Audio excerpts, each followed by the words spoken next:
자, 그러면 우리 파이널 스퍼트 적중 150제 1회차 1번부터 보실 건데요. 앞서서 OT 할 때도 말씀드렸지만, 자, 요 강의는요, 앞에 20문제는 선생님들이 정말 어려워하는 6대 난제를 정리한 것이고요. 앞에 20문제는. 그리고 이제, 21번부터, 자, 21번부터는 총정리 문제로 모든 영역 전체 총정리 문제. 그러니까 20문제는 6대 난제, 어려운 부분만 집중해서 선생님들께서 해결할 수 있게 그렇게 도와드리고요. 문제를 통해서 내용을 이해하고 정리하게 도와드리고, 그 다음에 이제 21번부터, 자, 21번부터는, 자, 여기 이제 20번까지가 어려운 그런 내용이고요. 그 다음에 이제 21번부터는, 뭐, 누리과정도 있고, 앞에 21번부터는 이제 누리과정하고 신의사회자 전체적으로 총정리하는 문제로 드리도록 하겠습니다. 이쪽은 이제 21번부터는 총정리 문제고, 그 다음에 요 앞부분은 지금 여기 사회관계 영역도 있고요. 자, 전체적으로 총정리 문제를 드리도록 하겠습니다. 수학도 선생님들 많이 힘들어 하시잖아요. 사회, 수학. 자, 수학도 이제 공간 도형 뭐 이런 것들이 이제 어렵잖아요. 공간 문제들. 자, 이런 것들도 있고. 자, 여기 구성주의라든가, 그쵸. 그 다음에 여기 이제 과학, 구성주의, 과학. 그리고 여기 이제 음악하고 과학하고 연합한 거. 그죠. 음악, 과학 연합한 문제. 뭐 이런 문제도 이제 다 드릴 거예요. 자, 그래서 요 파이널, 오늘 이제 개강하는 바는 파이널 스퍼트 적중 150제인데, 자, 말씀드렸던 것처럼 6대 난관. 앞에 20문제는 6대 난관 중심으로 집중 포화를 하겠습니다. 자, 신이론, 사회, 언어, 수학, 과학, 음악. 요걸 집중 포화를 하고요. 막 요즘에 통합 수업도 나오고 발문 쓰는 거, 수업 사례 쓰는 거 이런 거 다 해결해 드리겠습니다. 자, 그리고 막 사회도 너무 어려운 거 많이 나오잖아요. 싹 해결해 드립니다. 앞에 한 20문제는. 그리고 뒤에 30문제는 이제 출제 예상 문제를 전 영역 다 커버하는 그런 식으로 진행을 합니다. 자, 마지막 주에는 실전 모의고사를 보고요. 자, 그러면 저희 1번부터 한번 보도록 하시겠습니다. 자, 1번 사회관계부터 출발하도록 하겠습니다. 자, 앞부분은 6대 난제를 해결해 드리는 그런 내용입니다. 자, 가의 유아 사례. 자, 여기 1번 문제 보시면 가의 유아 사례에서 각 유아의 행동이 나타나는 그런 사회적 발달의 측면.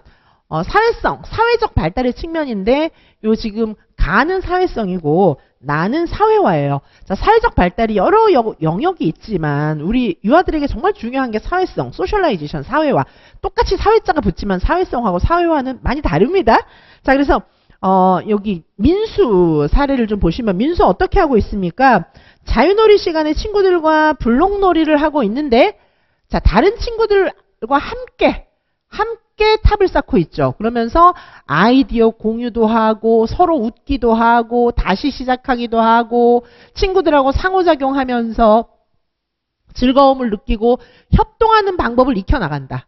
자, 그래서 친구들하고 함께 지내는 방법을 익혀나가는 거는 사회성 발달의 측면이에요. 자, 요거는 그래서 사회성 발달의 측면이다. 이렇게 볼 수가 있고요. 자, 그 다음에 동그라미 2는 어떻게 다릅니까? 동그라미 2번 보시면은 기본 생활 습관을 익히고 있어요. 손 씻고 밥 먹어야지, 뭐 이런 거, 예절, 규칙 이런 걸 배우고 있는 겁니다. 바른 자세로 앉아야지. 그리고 선생님이 얘기한 대로 놀이도구를 사용한 후에는 정리해야지. 친구하고 대화할 때는 차례로 듣고 내 생각 표현도 해야지.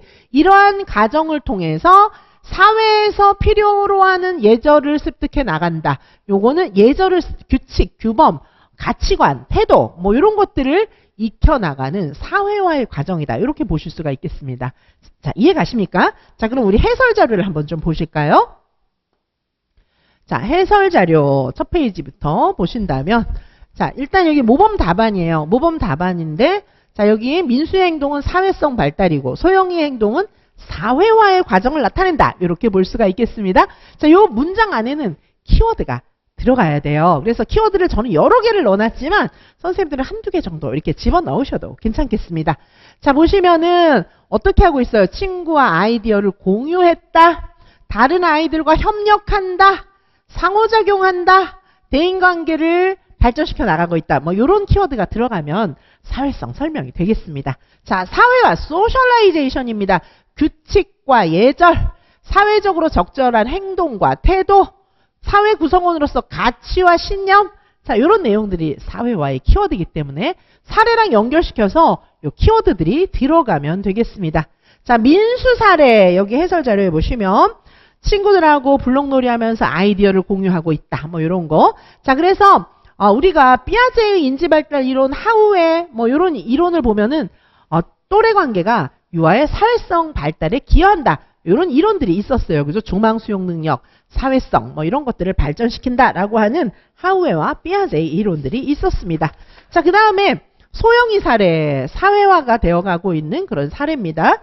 자, 소영이 사례 보시면은 생활 습관을 배우고 있죠. 공동체 생활의 규범을 배우고 있습니다. 그리고 차례를 지켜서 이야기를 듣고 말하는 그런 의사소통 능력, 사회적 역할 뭐 이런 것들을 배우고 있습니다. 자, 사회학습 이론 이런 거에 보시면은 중요한 타인의 행동을 관찰하고 모방하는데 선생님의 이야기를 듣고 모방하고 뭐 이런 게 나오거든요. 소셜라이제이션. 자, 그래서 사회화라고 하는 것은 사회적 규범과 가치관을 내면화하는 것이다. 이렇게 볼 수가 있겠습니다. 자, 여기 유아 사회화 이론 한번 전체적으로 보도록 하시겠습니다. 사회화 이론과 사회성 발달. 좀 보시면은 사회화 안에는 사회성과 사회화가 잘 된 아이들은 사회성이 좋다. 두 개는 밀접한 관련성이 있습니다. 자, 사회화라고 하는 것은 무엇입니까? 사회화라고 하는 것은 그 사회의 가치관, 신념, 태도, 문화 이런 것들을 익혀나가는 것을 사회화라고 보실 수가 있겠습니다. 사회화는 가치, 신념, 태도, 문화를 익혀나가는 것이다. 사회성이라고 하는 건 뭐예요? 자, 보통 인격, 성격 뭐 이런 것들을 얘기를 하는 거예요. 그렇죠? 그래서 사회성이라고 하는 것은 친구들하고 되게 사이좋게 놀고 막 사회성 좋은 아이, 사회성이 좋지 못한 아이 막 이런 것들을 우리가 이제 평소에 말로는 표현을 많이 하잖아요. 소셜라이제이션, 사회화가 잘 되면 결국은 사회성이 높아지는 것이다. 사회화라고 하는 것은 그 사회의 가치, 신념, 태도, 문화 등을 익혀나가는 것이다. 이렇게 보실 수가 있겠습니다. 기타 사회성 발달에 영향을 미치는 여러 가지 요인들이 있습니다. 자, 사회성 발달에 영향을 미치는 그런 요인들로는 가족 형태, 그 다음에 부모, 그 다음에 또래. 자, 아까 그 사회성 발달 나왔는데요. 우리 민수 사례가 있었잖아요. 요거는 또래 친구들과 함께 상호작용하면서 사회성이 발달되어 가고 있는 사례를 제시를 한 것입니다. 자, 그래서 유아 또래들이 또래의 역할, 사회성 발달에 영향을 미치는 또래의 역할은 하우에와 피아제의 설명이 있습니다. 하우에 같은 경우에는 친구들하고 보다 성숙한 행동을 하게 된다. 그래서 사회성이 좋아진다. 자, 그 다음에 피아제 같은 경우에는 자기중심적인 관점에서 벗어나는 조망 수용 능력을 발달시킬 수 있는 기회를 제공해 주기 때문에 또래들하고 있으면 사회성이 좋아진다. 이렇게 말했습니다. 자, 다시 돌아가 보시면은 자, 민수 어떻게 하고 있어요? 친구들하고 또래 관계가 좋아지면서 협동하는 방법을 자연스럽게 익혀나가고 있는 사회성 발달의 측면이다. 자, 그 다음에 소영이는 어떻게 하고 있습니까?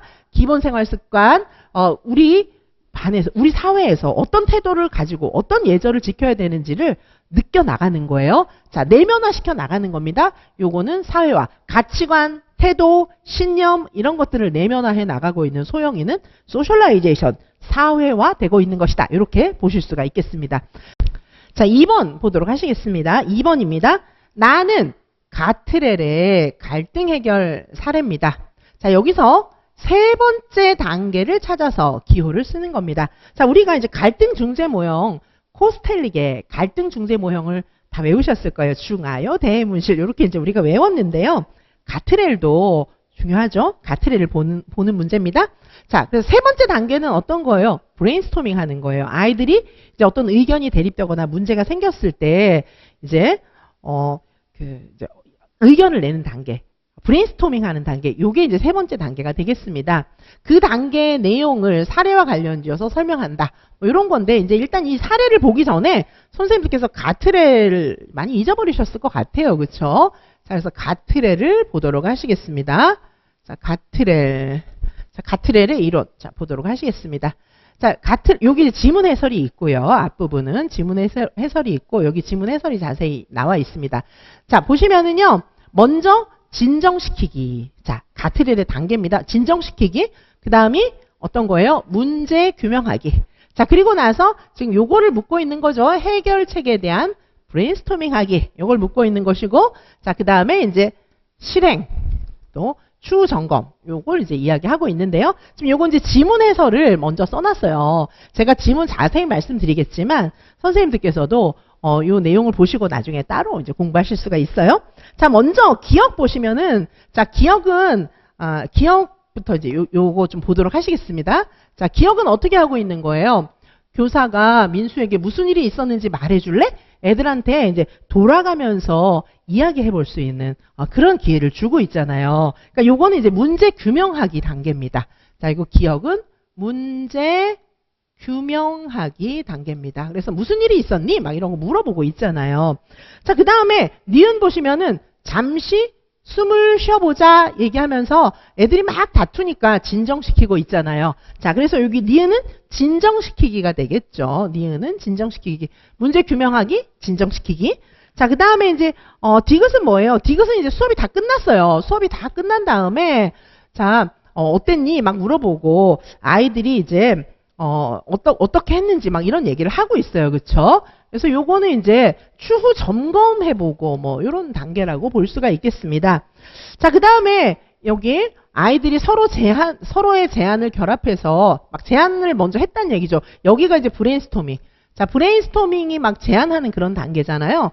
제안을 해서 브레인스토밍 막 하고 이제 그 다음에 요걸 실행해가지고 제안을 결합해갖고 실행하고 뭐 이런 단계예요. 그래서 요거는 제안을 결합해서 실행하는 단계니까 요건 실행이다. 자, 그래서 브레인스토밍 애들끼리 자, 어떻게 하면 좋겠니? 얘기하니까 번갈아 쓰면 될 것 같아요. 그럼 나는 다른 색부터 먼저 쓸게요. 막 이런 식으로 애들이 의견을 내고 있거든요. 그래서 요게 이제 브레인스토밍 단계가 되겠습니다. 자, 그럼 여기 지문에 요 내용을 해설해 놓은 거예요. 지문 내용 해설해 놓은 겁니다. 먼저 애들이 막 싸우니까 그래 우리 숨을 고르게 쉬어보고 한번 먼저 진정하자. 이렇게 진정시키기. 그 다음에 어떤 일이 있었는지 말해줄래?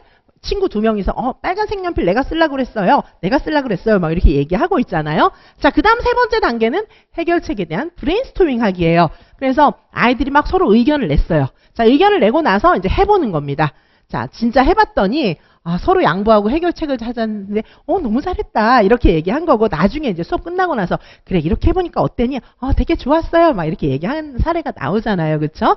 자, 그래서 여기 가트렐도 기억을 해주시기 바라겠습니다. 자, 가트렐의 단계 다시 한번 기억해 보실까요? 진정시키기, 문제 규명하기, 세 번째 단계는 해결책에 대한 브레인스토밍, 네 번째 실행, 추후 점검 이렇게 이제 보실 수가 있겠습니다. 자, 나온 김에 선생님들께서 잘 알고 계시는 코스텔릭도 한번 점검해 주시기 바라겠습니다. 중하요, 대해문실 이렇게 정리해 주시면 되고요. 자, 가트렐을 또 다시 한번 자세하게 해설해 두었습니다. 가트렐은 5단계 갈등 해결 전략이고요. 자, 여기 진정시키기, 문제 규명하기. 오늘 물어본 것은 해결책에 대한 브레인스토밍, 실행, 추후 점검 이렇게 보실 수가 있겠습니다. 자, 그래서 다시 한번 정답을 확인해 볼까요? 정답을 다시 확인해 보시면 자, 이 문제 중에서 뭐였습니까? 문제 중에서 3단계에 해당하는 것은 미음이었죠. 미음. 교사는 어떻게 하면 둘 다 빨간 색연필을 사용할 수 있을까라고 질문하는 브레인스토밍 단계 미음이었습니다. 자, 해결책에 대한 브레인스토밍이다. 자, 그리고 왜 이것이 해결책에 대한 브레인스토밍인지 답이 나와 있습니다. 자, 그러면 선생님들께서 이제 가트렐 문제 보셨습니다. 자, 여기 여러 가지 중에서 3단계를 찾아내는 그런 문제였고요. 자, 그 다음에 다지문을 통해서 김 교사가 교육한 사례인데 요거 시펠트의 이론에 근거해서 기억에 적합한 내용을 쓰고 유아들에게 이와 같은 교육을 해야 하는 이유를 설명하는 건데 지금 요 다지문은 무슨 사례일까요? 자, 요거는 가치 분석 사례입니다. 자, 요거는 시펠트의 가치 분석을 묻고 있는 그런 내용이에요. 자, 선생님들께서 우리가 가치 명료화, 가치 분석 이 내용이 쉽지 않잖아요. 그렇죠? 그래서 가치 분석, 시펠트의 가치 분석의 전체 단계를 좀 기억을 해주시고 자, 가치 분석은 시펠트의 단계도 있고 그 다음에 이제 일반적으로 또 가치 분석의 단계 총 5단계, 시펠트의 가치 분석 단계는 총 6단계 이런 식으로 나누어져 있는데요. 자, 요거는 조금 쉬었다가 가치 분석부터는 조금 달려야 할 내용들이 많기 때문에 잠시 쉬었다가 가치 분석 문제부터는 계속해서 보도록 하시겠습니다.